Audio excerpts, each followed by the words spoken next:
अल्हम्दुलिल्लाह रब्बिल आलमीन वस्सलातु वस्सलामु अला रसूलिहिल अमीन व अला आलिहि व अस्हाबिहि अजमईन अम्मा बाद औज़ु बिल्लाहि मिनश शैतानिर रजीम बिस्मिल्लाहिर रहमानिर रहीम वला तुबाशिरुहुन्ना व अंतुम आकिफूना फिल मसाजिद तिल्का हुदूदुल्लाहि फला तक़रबूहा कज़ालिका युबय्यिनुल्लाहु आयातिहि लिन्नासि लअल्लहुम तत्तक़ून सदक़ल्लाहुल अज़ीम।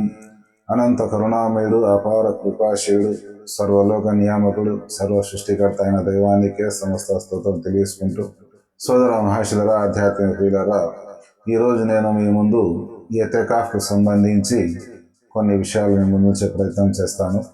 సోదర మహాశులరా, ఎతెకాఫ్ అంటే తెలుగులో తపోనిష్ట అనే అర్థం వస్తుంది.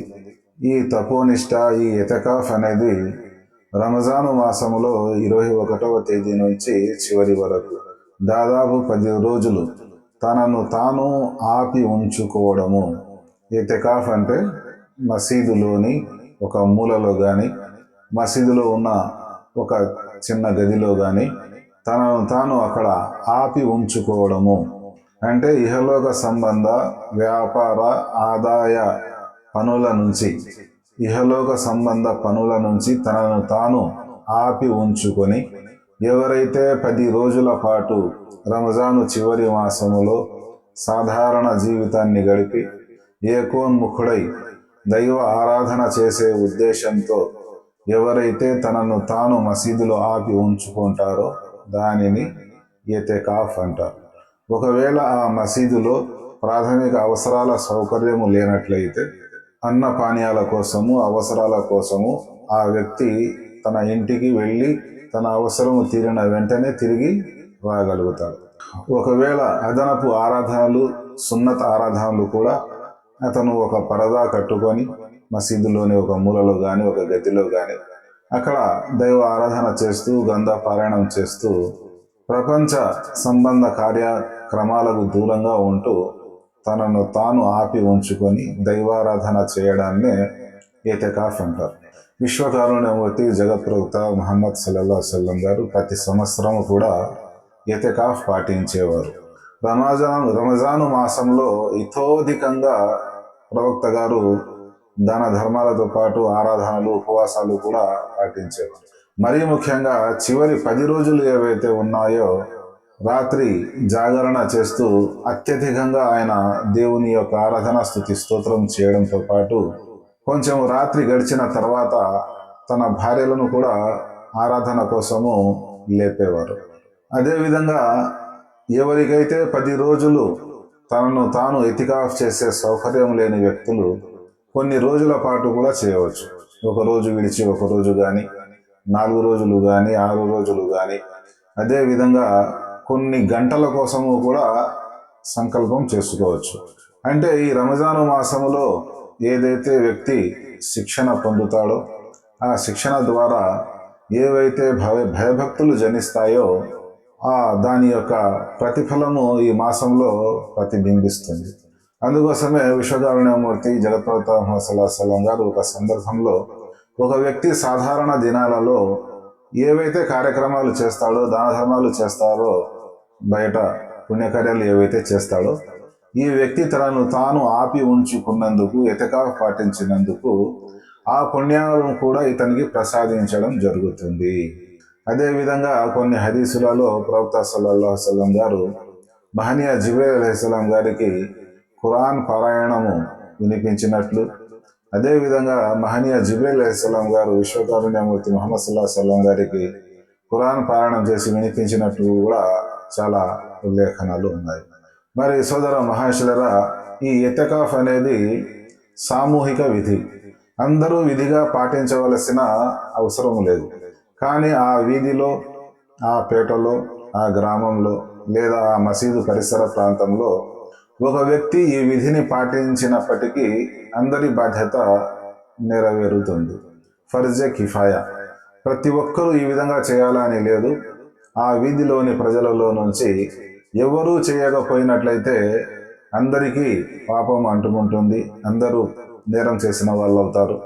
అందుకోసము కనీసము ఆ గ్రామంలో నుంచి, ఆ మసీదు పరిసర ప్రాంతాల్లో నుంచి ఒక వ్యక్తి ఎతకాఫ్ను పాటిస్తే అందరి బాధ్యత అతని తరపున నెరవేరుతుంది. మరి సోదర మహాశోదర, కారుణ్య ప్రభు అయిన దైవము ఈ మాసంలో ఏవైతే ఉపవాసాలు పాటిస్తాడో భయభక్తులు జనించాలా అనే ముఖ్యమైన ఉద్దేశం ఉంది. కాబట్టి ఎతకాఫ్ పాటించే వ్యక్తి దాంపత్య సుఖము నుంచి భార్య వద్దకు వెళ్ళడం గురించి మానుకోవాలి. ప్రవక్త గారి యొక్క కాలంలో చాలామంది ప్రవక్త గారి యొక్క అనుచరులు మరి మనము పగటిపూట ఇంత నిష్టగా ఉపవాసాలు పాటించి భయభక్తులతో జీవితం గడుపుతున్నాము కదా, రాత్రి వేళ కూడా సుఖాలకు దూరంగా ఉండడము మంచిది అని భావించి భార్యల వద్దకు పోకుండా తమను తాము కాపాడుకుంటూ ఉండేవారు. కానీ కొంతమంది కొన్ని సందర్భాల్లో స్పష్టమైన దేవుని ఆజ్ఞ లేకపోయినప్పటికీ భార్యల వద్దకు వెళ్ళడము, దాంపత్య సుఖం పొందడము పాపంగా భావిస్తూనే ఆ సౌలభ్యాన్ని నెరవేర్చుకునేవారు. అప్పుడు కారుణ్య ప్రభు అయిన దైవము, మీరు ఉపవాసం విరమించిన తర్వాత రాత్రి తినవచ్చు, త్రాగవచ్చు, సహజ సంబంధమైన దాంపత్య నియమాలు పాటించవచ్చు అని కారుణ్య ప్రభు అయిన దైవము సెలవీయడం జరిగింది. కానీ ఈ చివరి 10 రోజులు ఏవైతే ఉన్నాయో, ఎతకాఫ్ పాటించే వ్యక్తి ఎవడైతే ఉన్నాడో అతను దాంపత్య జీవితం నుంచి దూరంగా ఉండాలి. ఒకవేళ అతనికి అన్నపానీయాల ప్రాథమిక అవసరాల సౌకర్యాలు మసీదులో సమకూరినట్లయితే అతను ఏకాగ్ర చిత్తంతో దైవధ్యానం చేస్తూ ఇంటికి కూడా వెళ్లకుండా ఇక్కడనే ఉండాలి. మరి విధి లేని పరిస్థితుల్లో ఏదైనా అవసరం కోసం ఇంటికి వెళ్ళవలసి వస్తే ఆ పని తీరిపోయిన వెంటనే అతను తిరిగి మసీదుకు రావాలి. అంటే స్త్రీ సుఖం నుంచి దాంపత్య సౌకర్యం గురించి ఈ చివరి 10 రోజులు ఎతకాఫ్ పాటించే దినాలు ఏవైతే ఉన్నాయో ఈ దాంపత్య సుఖం నుంచి కూడా దూరంగా ఉండాలా అని ప్రవక్త సల్లల్లాహు అలైహి వసల్లం గారు తాకీదు చేయడం జరిగింది.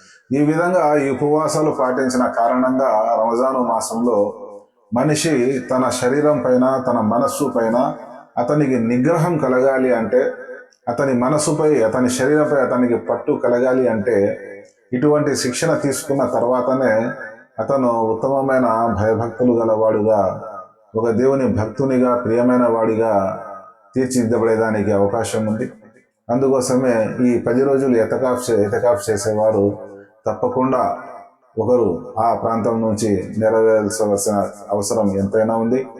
మరి సౌకర్యం లేని వారు ఎవరైతే ఉన్నారో కొన్ని రోజులు కానీ, కొన్ని గంటలు కానీ ఎతకాఫ్ చేసేదాన్ని కూడా దైవము అంగీకరించడం జరిగింది. అందుకోసము ఈ సౌకర్యాన్ని ప్రతి ఒక్కరు కూడా సద్వినియోగం చేసుకొని రంజాను మాసంలోని చివరి ఈ బేసి రాత్రులు ఏవైతే ఉన్నాయో, ఘనమైన రేయి ఏదైతే ఉందో, ఈ ఎతికాఫ్ పాటించిన వాళ్ళకి ఈ ఘనమైన రేయిని పొందేదాని కోసము చాలా అనుకూలంగా ఉంటుంది. కాబట్టి ఈ కనీసం బేసి సంఖ్యలో ఏదైతే 21, 23, 25, 27, 29 బేసి సంఖ్యల రాత్రులలో ప్రియ ప్రవక్త ముహమ్మద్ సల్లల్లాహు అలైహి వసల్లం గారు షబే ఖద్ర్, లైలతుల్ ఖద్ర్ ఘనమైన రేయిని పొందండి అని ఆజ్ఞాపించడం జరిగింది. కాబట్టి ఈ ప్రయత్నం మనం అందరం చేయాలి. ఏవైతే విషయాలు చెప్పామో, విన్నామో అర్థం చేసుకుని ఆచరించే సద్బుద్ధి కలిగిన దేవాన్ని వేడుకుంటున్నాను. అస్సలాము అలైకుం వరహమతుల్లాహి వబరకాతుహు.